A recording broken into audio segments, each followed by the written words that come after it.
It is my pleasure to welcome you all here this evening. My name is Eva Carpati, and I'm Vice President at National Council of Jewish Women of Canada and Chair of the National Anti-Semitism Committee. We are gathered here today, I am so thrilled to say, from across the country, from south of the border, and across the pond. So we certainly have a wonderful viewing audience. I am presently in Toronto, and therefore I'd like to acknowledge that the land that I am meeting on is on the traditional territory of many nations, including the Mississaugas of the Credit, the Anishinaabe, the Chippewa, the Haudenosaunee, and the Wendat peoples, and is now home to many diverse First Nations, Inuit, and Métis people. The National Council of Jewish Women of Canada has been on these sacred lands for 128 years, and in the spirit of Judaism, is dedicated to furthering human welfare in the Jewish and general communities through education, service, and social action. The amazing Linda Steinberg is currently our president. This national organization has sections in Vancouver, Edmonton, Winnipeg, Simcoe County, Toronto, and Montreal. We are also represented on the global scene. We sit on the International Council of Jewish Women, comprised of women from 34 countries, which also has a seat at the UN. And this May, our immediate past president, Debbie Wasserman, will become the president of the International Council of Jewish Women. So proud of our presence, our voice, and our impact. Anti-Semitism awareness has long been a project of National Council of Jewish Women of Canada. But October 7th, as you know, catapulted this pillar to the top priority of National. We struggled with how best to make an impact, as were many Jewish organizations. We were driven by a strong need to right the wrongs perpetrated against us and to find the allies who would support us. I'm proud to say that our hard work paid off. We recently received a major federal grant from Heritage Canada. This is a multi-year project that we have entitled Fighting Anti-Semitism, the Power of Small Conversations. The project's objective is to create opportunities for all Canadians with diverse opinions, perspectives, and backgrounds to converse respectfully and to acquire knowledge. The goal is to build confidence in initiating and engaging in often difficult conversations about anti-Semitism, racism, and the Holocaust, and to move from confrontation to alignment and community building upon a foundation of shared Canadian values. We are in the process of building a coalition of organizations across Canada who will reach into their membership bases to recruit and train hundreds of volunteers to facilitate these small conversations that will educate participants at the grassroots level. We're so excited about this profound project that enables us to act on our values and beliefs. And now I'd like to give a big shout out to the National Anti-Semitism Committee, the engaged, dedicated, passionate women who have made all this happen. And they are Lorraine Burke, Patty Carlson, Shamila Jekyar, Sandra Folk, Susan Glickman, Naomi Kingston, Dorothy Reitman, Dahlia Ruzinek, Stella Siegel, Monica Simon, Linda Steinberg, Teresa Vasilevsky, and Debbie Wasserman. And thus, in keeping with our goal of education, we are bringing you this evening session, Digital Anti-Semitism, and you have responded by your presence. And before we really get started, I just want to point out that we have muted all of you so that we have a smooth evening, and that after the speaker, there will be a Q&A, which we ask you to use in the form of writing your question in the chat. And we're going to try to keep it to an hour, thereabouts. And with that, Monica, please take it away. Thank you, Eva. Liam Bloomfield completed his master's degree in English and philosophy at the University of Guelph in 2023, where he published his thesis, Balancing History and Memory, a Dialectic of Jewish Imagination. His thesis examines how history and memory interact with post-Holocaust cultural texts, interrogating the way in which anti-Semitism affects Jewish identity construction. He believes in the primacy of narratives as being the dominant force in the proliferation of anti-Semitism. Since graduating, Liam has continued his research into the philosophical and social phenomenon of anti-Semitism with an interest in how social media shapes anti-Semitic narratives, particularly in the wake of the post-October 7 rise in global Jew hatred. His focus on social media and algorithms in this context has been in part influenced by his current work. Since graduating, Liam has worked in tech, particularly artificial intelligence, training large language models. His work with AI algorithms has provided insight and steered his research towards his understanding of the human-algorithm relationship. He believes that while social media algorithms have in large part been the reason for the spread of Jew hatred, the potential to emancipate society from anti-Semitic ideologies means changing our social media practices in order to change people's minds. Liam, please tell us more. Thank you so much, Monica and Eva, for the lovely introduction. Hello, everyone. I am honored and excited to be presenting this webinar to you all. Thank you so much for taking the time to come and listen this evening. As Monica said, my name is Liam, and I'm the grandson of Dalia Rusinek, who some, if not all of you, might know. Tonight, I will be discussing anti-Semitism online and what I believe the best way to counter it is.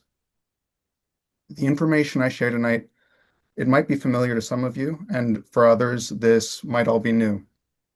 Either way, I truly hope that my approach to combating anti-Semitism resonates with you all. Whoop. I don't know what just happened there. My apologies. My academic background is in English and philosophy, and I completed my master's thesis on Jewish identity and anti-Semitism. I graduated just a few days after the October 7th attack, which not only shocked me to my core, but it kind of recontextualized all of the work and research I had been doing. Currently, I work for an AI company, where, as Monica said, I help train large language model algorithms. It's a bit of a mouthful, but the company is very similar to ChatGPT, which some of you might be familiar with. My work in the world of tech, my philosophy background, but most importantly, my experience as a Jewish person in the diaspora post-October 7th really reshaped the way I think about and research the spread of anti-Jewish hatred. And this perspective is what led me to creating this talk. My grandmother, Dalia, some months ago now, and a group of incredible Jewish women in her building hosted a poetry reading, sharing creative writing they had worked on. The topic of the reading was about the recent rise in anti-Semitism, and after they shared their work, there was a Q&A. Many people ask the question, how do we stop anti-Semitism on campus? A lot of people seem to be concerned about young people in schools. And this really got me thinking, where does this anti-Semitic ideology come from? And I think it comes from online. According to the ADL, the Anti-Defamation League, as I'm sure all of you are aware, in 2024 saw the highest amount of anti-Semitic incidents in the USA in the entire 46 years the ADL had been tracking data. Holocaust education and traditional frameworks for fighting anti-Semitism have not seemed to slow down the rising Jew hatred in young people. According to Pew Research published in 2022, over half of young people ages 16 to 30 get their news from short-form social media platforms such as YouTube, Instagram, Twitter, TikTok, and Facebook. This means that in order to fight anti-Semitism, we need to focus on how we navigate digital spaces. So, as I'm sure we are all aware, there has been a very disturbing and massive uptick in anti-Semitism, both online and in the real world since October 7th. I believe that the proliferation of anti-Semitic ideologies, disinformation, and extremism in both old and young demographics, but mainly in the young, is due to social media use. And this correlation between anti-Israel sentiment and growing anti-Semitism, I think, is undeniable. I'm going to share some statistics that provide evidence for this, and also evidence for my claim that social media is in large part to blame for the spread of all the Jew hatred we're seeing. Since October 7th, there has been a surge of Jew hatred on various social media platforms. Firstly, if we look at YouTube, the Institute for Strategic Dialogue, known as the ISD, analyzed over 5 million comments from 11,000 videos related to Israel and Gaza between October 3rd and the 13th. Over 15,000 anti-Semitic comments were identified after the attack. There was nearly a 5,000% increase in anti-Semitic comments on conflict-related YouTube videos in just the 3 days following the Hamas attacks. As well, research into Twitter showed that there was an increase in anti-Semitic tweets after October 7th and noted misinformation and algorithmic boosting of very low trust posts. Top tweets classified as anti-Semitic rose from about 27% in September to October 2023 to 51% in early May 2024. Posts calling out anti-Semitism fell from roughly 40% in October 2023 to only 12% in May 2024. As well, many were explicitly tied to the Israel-Hamas war and the online environment surrounding it. If you look at TikTok, and TikTok's become fairly infamous, research from Indiana University found that most of the TikToks containing the term genocide in October 2024 were accusing Israel of genocide in Gaza, and the algorithm appeared to amplify accusatory content against Israel. The ADL found that while TikTok claims to have strong anti-hate policies, users have been able to bypass these by posting photos instead of videos, hiding slurs in hashtags, and using various dog whistles. So there are ways to get around triggering any of the what might otherwise get content taken down. As well, Telegram, which I only recently became aware of, became a major vector for anti-Semitism. Researchers tracked large growth in Hamas and war channels on the app and noted extremist and very violent content. Telegram's minimal moderation has enabled rapid spread of propaganda and hateful content, and the ADL reported over a 400% rise in violent anti-Semitic Telegram posts on October 7th, with anti-Semitic activity most concentrated in extremist channels. Telegram, unlike the other social media platforms, doesn't use hashtags, but it's still very crucial in amplification of ideologies. This is evidenced by Hamas's Al-Qassam Brigade's channel, which tripled in subscribers within only days, from about 200,000 to over 600,000 by October 12, 2023. And average views per post jumped around 10 times, with similar spikes seen for allied channels. And then all of this extremist content then spilled over into other social media platforms like Twitter, Facebook, Instagram, TikTok. I also think it's important to answer the question, what is an algorithm? And in the context of this lecture, an algorithm can be understood as a data tracking system in which an individual's internet search history and browsing habits are used to present them with similar or related material on social media or other platforms. And how do these algorithms work? Algorithms really just reward what grabs attention. The more reactions a post gets, the more people will see it. And this all begins with personalization. Platforms like TikTok, Instagram, YouTube, and Twitter, they each show a user a unique feed. What you see is not chronological. It's based on what the algorithm thinks you'll engage with. This is due to engagement signals. Every like, every share, every comment, even just pausing to watch, the phone knows, or rewatch is a signal.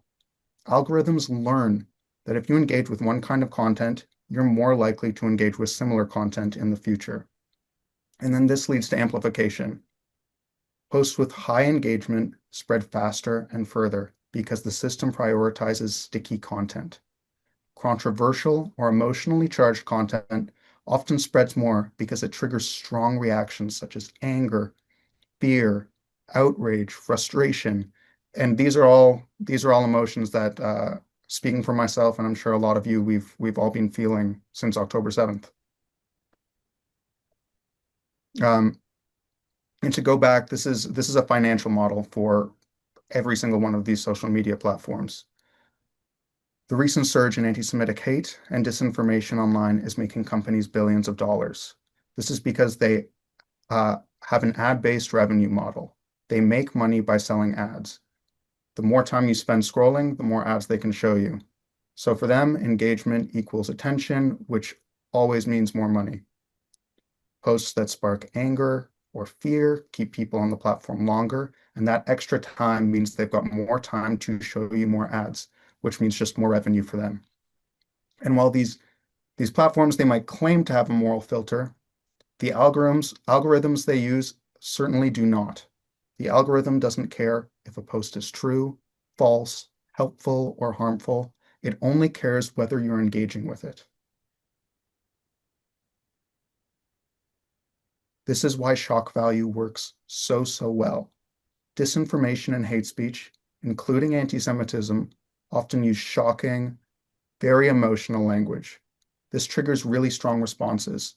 People want to comment, they want to argue, they want to share, they want to write why a post is so ridiculous, why it's so wrong, why it's so hateful. But this polarization is what's profitable.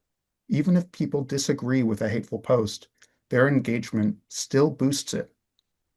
Fighting in the comments tells the algorithm, hey, this is interesting. Show it to more people.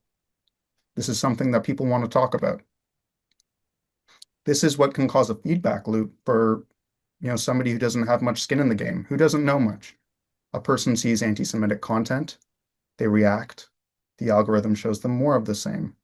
Over time, this can radicalize users by surrounding them with increasingly extreme content. Hate spreads because it makes money. This outrage fuels engagement, and engagement fuels profit for these companies.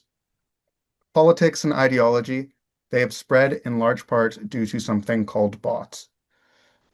Russian and Iranian state media networks have a track record of exploiting algorithmic amplification to push highly divisive narratives. During and after October 7th, analysts documented Russia, Iran, and their affiliates amplifying anti-Israel messaging, conspiracy theories, and anti-Semitic tropes.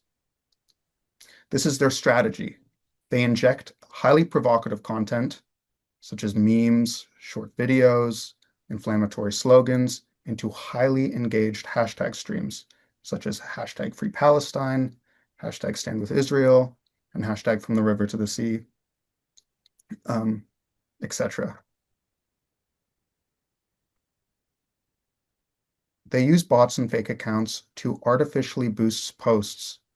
So the algorithm thinks people love this. And if I wasn't clear earlier, a bot is an automated or semi-automated account with their sole purpose to just manufacture virality.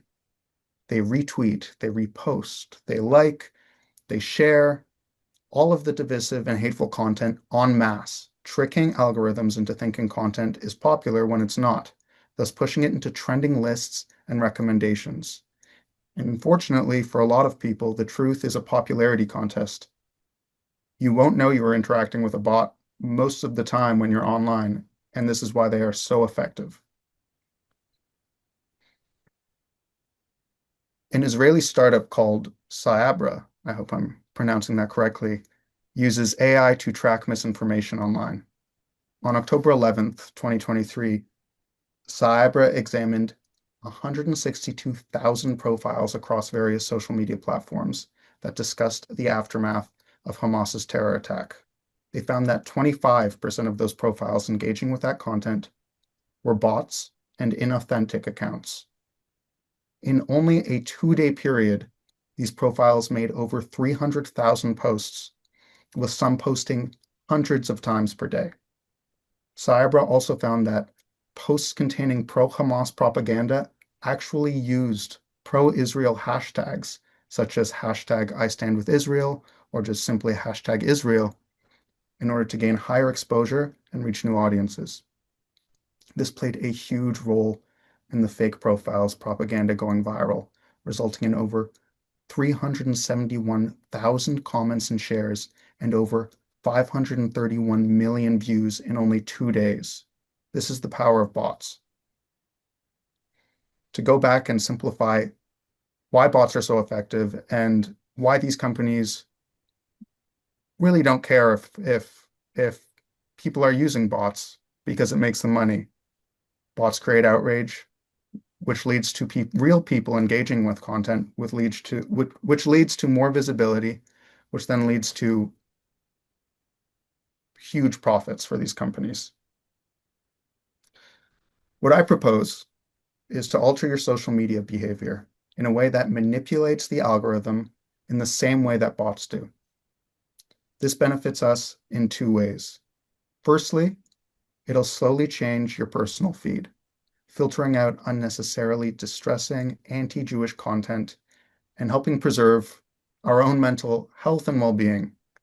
Secondly, this will empower us to materially slow the spread of anti-Semitism and disinformation. If enough of us get on the same page, we can work as a community, unifying our social media behavior to actually redirect what content gets spread. This means that the power to change the narrative is literally at our fingertips. And how does this happen? Every like, every share, every report is a real action together to outsmart the algorithm. So, to do this, we need to like and share content that we agree with. We need to report anti-Semitic posts and accounts.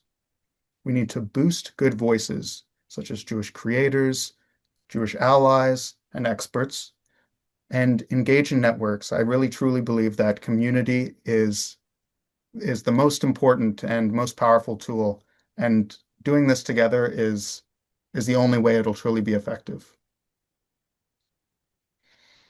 Becoming our own bots is something everyone who uses social media can do to help fight anti-Semitism. I know we're often told that fighting hate requires us to do things like speak out, attend protests, and confront hate head-on. But to be honest, myself, like many other Jewish people, especially Jewish students on campus, are quite frankly deterred by all of the anti-Jewish violence, bullying, and harassment targeted towards Jews who speak up against anti-Semitism. From many conversations I've had, tons of Jewish students unfortunately feel it would be easier to just keep their heads down and avoid any confrontation that may arise from them speaking out. But behaving like a bot online, contributing to the alteration of social media algorithm spread of anti-Semitism, can be done entirely anonymously. It's a form of fighting anti-Semitism that does not put you in harm's way. And I think it's so important to teach the next generation, because young people are digital natives. We need to train them to spot disinformation. And I think that every Jewish adult can help mentor a young person online do this. Be mindful, critical consumers of information and users of social media in general.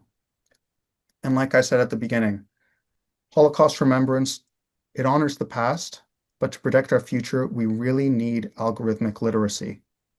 We don't need to become TikTok stars. We just need to be smart digital citizens. This is because every click is a choice that either feeds the facts or feeds the hate. Here are some do's and don'ts broken down for various social media platforms. I'll keep these on the screen so you can scan through some of the key points. Different platforms have different engagement signals, depending on their slightly nuanced different algorithms. So here's Twitter and TikTok. I'll give you a moment to scan over those if any of you are users of either app.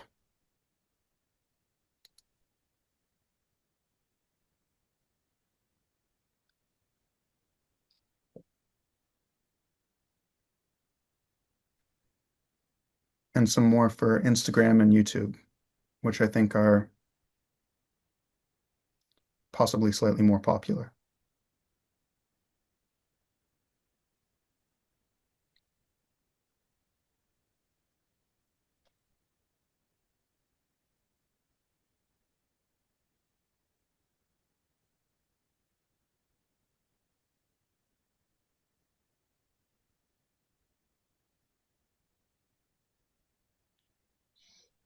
So some general points for pretty much all social media platforms, because luckily they they overlap in many ways.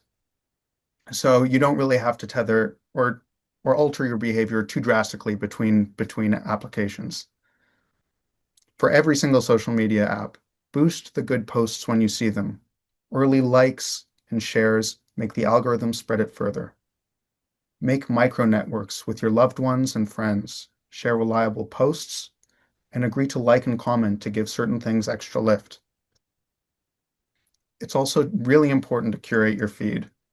Following, liking, and saving from anti-hate voices retrains what the algorithm shows you.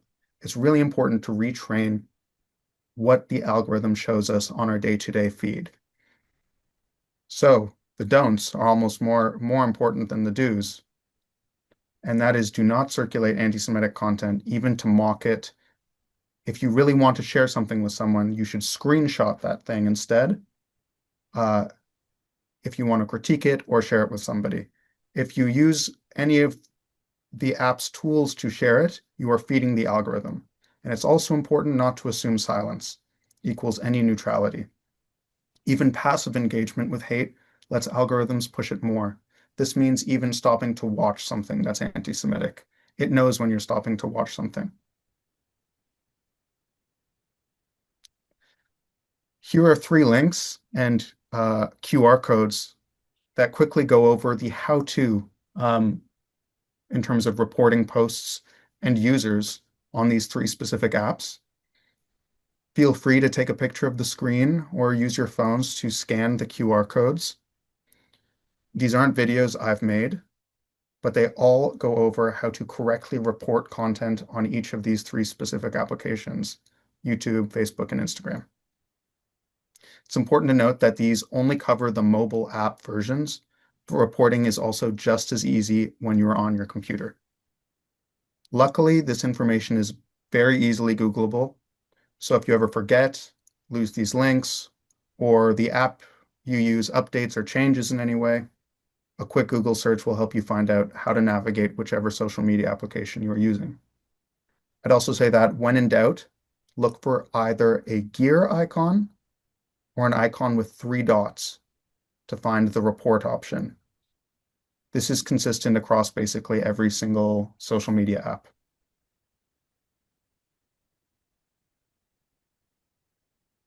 Like I said, we can't We can't make everybody go viral, but one person with a lot of followers can really make a difference and spread so much.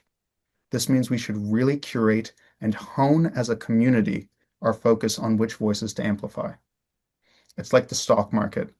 If we all make an effort to invest in one stock or creator, then that person's value and outreach will boom. These are a few creators that I follow. Some of them might resonate with you, some might not. And I think what's important is finding creators that appeal to you and your values and being sure to engage with their content and share them within your circle. And I'd love to hear from anybody because this is a very short list. I would love to hear uh, any voices online that you follow that you love that I haven't listed here. Here I've got a list of the links I used for the facts that I cited. I'll leave that there for a moment in case you want to take a picture. And some additional links for more information on this topic.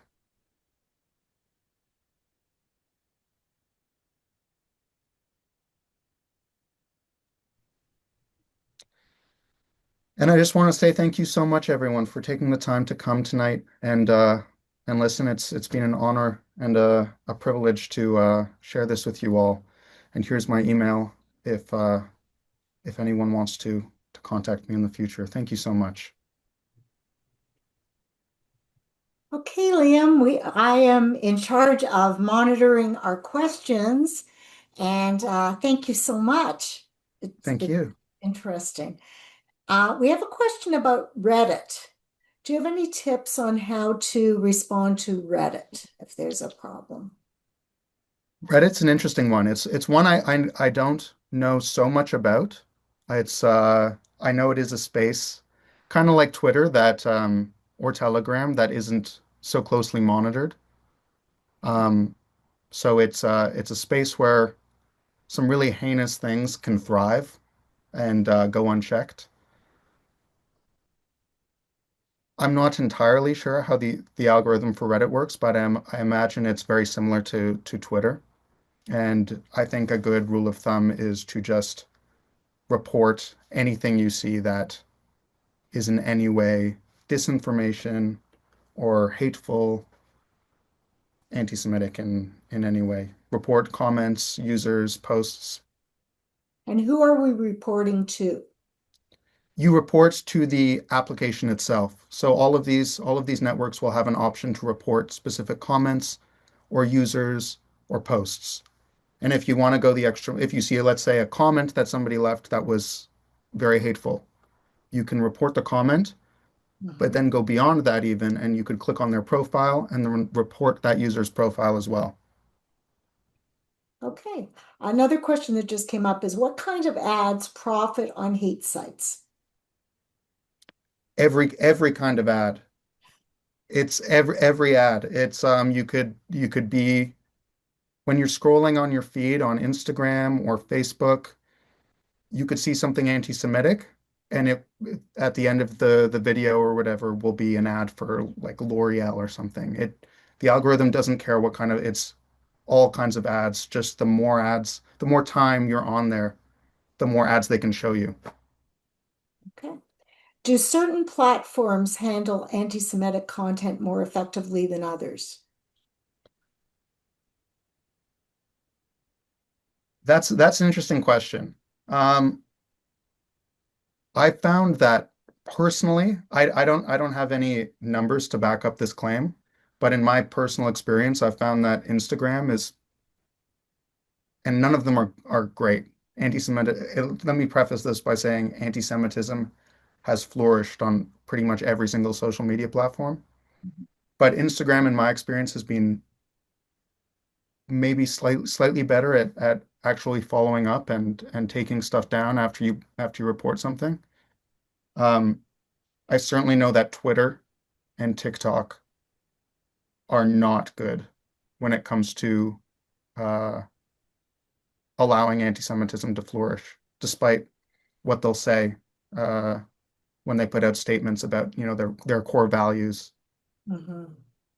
Are there any promising new technological tools for monitoring, detecting, or countering online hate? I mean, I one of the sources I cited was this from this Israeli startup, this AI that targets um, disinformation and monitors what kind of accounts are engaging in discussions on these topics online. So I think, AI, as someone who works in AI, I think AI it's one of these things where it really has to be used for good because it can also be used for bad. But I think AI in the right hands could be a really good tool to help kind of gather and pinpoint all of these different things as they happen across the internet in a way that individuals just couldn't. Mhm. Do you know of any legislation that is coming out or has come out to try to protect us from the bad?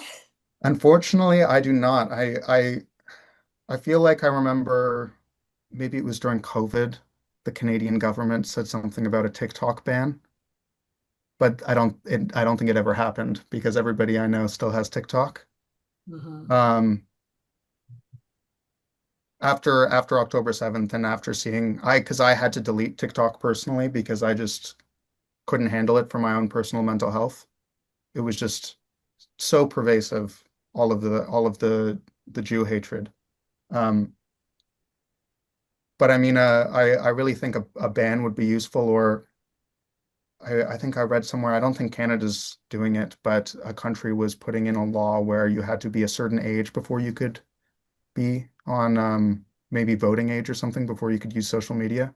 Mhm. Not to say that adults aren't also susceptible to being victims of disinformation and ideology, but I think a really important step is making sure that children aren't exposed to lies and all of this harmful content when they're at such a young age. So what is the best way to promote the positive feeds? Just by sharing, liking and sharing? Is that? Yeah, that's, I would say, depending on what app you're on, if you're on, let's say, Facebook, uh, sharing, liking, you don't have to necessarily share it to your page. You could share it to somebody just through private message. That'll also impact the algorithm. Um, any form of sharing within the app's sharing tools is going to boost something algorithmically. And it's proven that people who already have how do I articulate this? Like big followings, the bigger the following a user has, the more re outreach they're going to have.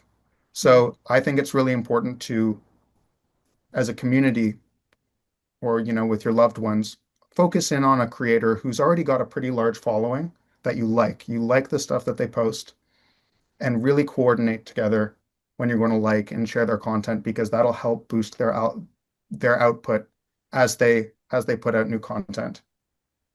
Mhm. Good point. Um, Another question we have is about the bots. Yeah. What is the role of the bots in feeding the algorithms? Can we use So them to minimize the adverse effects? can could you repeat please the last part of that question? Can we use them to minimize the adverse effects? The bot. Okay. Unfortunately, I don't think we can use them to minimize the adverse effects unless maybe, like the Israeli government starts using bots in an effective way. But right now, so much funding from China, Qatar, Russia, Iran, there's so much money is going into creating these bots, and their role is to just pretend to be people. The algorithm doesn't know if it's interacting with inauthentic or authentic accounts. All it cares about is if a bunch of accounts are interacting with a certain piece of content. So if there's super pro Hamas content, the Iranian government, let's say, will use bots to manufacture virality, to trick the algorithm into thinking it's super popular and spread it to as many people as possible until it genuinely does become popular. And that's why I don't think there's much hope for utilizing bots, and unless someone like the Israeli government starts, using bots for good, for righting those wrongs, that misinformation, and manufacturing virality on the other end. How do we identify when things are false? I just got an app to make my own videos, and I put myself in the videos, and it's very, very realistic that it's me. So Oh, yeah. know what's real and what's not real. And if we're liking something that didn't happen, or we're seeing something that is just made up, but it looks very real, how can we distinguish truth from falsehood? That's a really good point. And the way AI and AI images are progressing is really scary. Today, I Mhm. just saw an AI image of a woman at a restaurant that I was 100% sure was a real picture. It was so uncanny. It was so scary. Yeah. Um, and because of that, I really think there's no way for us to know for sure, which is kind of what's so terrifying. Um, and this kind of goes back to my suggestion, like to hone in on trusted creators that we know. It's better to share and really focus our amplification of people that have good track records.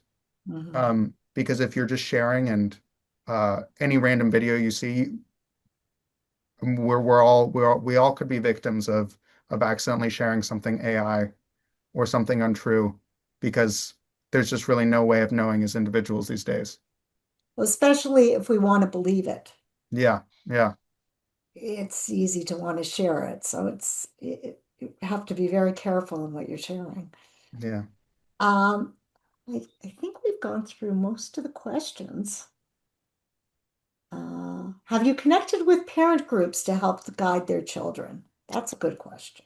That is a good question. I have not. It's something I'd really like to do. Uh, I would love to just connect with as many Jewish organizations as possible. Because I mean, there are, like I said, hundreds of thousands of bots. Um, and in terms of conversations I've had with Jewish people, and asking about how they engage online, they were kind of doing what I was doing, which was commenting on an anti-Semitic post, enraged, like, no, this is wrong, and not realizing that this we are doing exactly what Hamas wants us to do. Um, we are essentially being the bots. So I think as a community, if I can get more and more people on board, a real difference can be made. Um, And so if that means, parents groups or just, yeah, any and all Jewish organizations, or, organizations with non-Jewish allies, or anyone really. Well, I think you've answered most of our questions, and it's really appreciate what you've spoken about tonight. So, Thank you so much. okay. So we have All right. Can I take over at this yes, point? thank you. So I have the most wonderful job, Liam, of thanking you. And I thank you so much for your thoughtful and eye-opening talk. I'm always truly struck not only by how well informed you are, but by the sincerity and the passion you bring to this. I think it's wonderful. And it's clear to me how deeply you care about fighting anti-Semitism and helping us understand the subtle ways the media, and especially algorithms, which were kind of a nebulous concept until you explained it. It'll have to be explained a few more times in order for someone like me to really get it. But anyway, how these algorithms can pull us into patterns we really never intended to reinforce. You gave us much to think about, how easily we can get caught responding emotionally. I'm one of those. How our online reactions can actually elevate the very content we wish to see disappear, and how important it is to stay grounded and intentional in this digital landscape. So I, for one, am genuinely grateful for the clarity, purpose, and the heart you brought to this conversation. Thank you for sharing your knowledge and the work you're doing. It does benefit all of us. Toda rabah. Thank you very much, Liam. God bless you. Thank you so much. And now I will introduce Teresa. Yes. And thank you to all of our participants this evening and to the National Council of Jewish Women Canada National Antisemitism Committee for hosting this presentation by Liam Bloomfield. Your interest in Liam Bloomfield's presentation is important, and that we always need to be informed and take the right steps to not inadvertently give our enemies more of a voice. Just to confirm that this session, which has been recorded, is available on the National Council of Jewish Women Canada website. If you wish more information about the National Council of Jewish Women Canada organization, or about the grant the National Antisemitism Committee received to fund the Power of Small Conversations, the link is available under chat of this webinar. Finally, we welcome suggestions from you for future webinars, which you may forward to the National Council. Again, thank you and good night.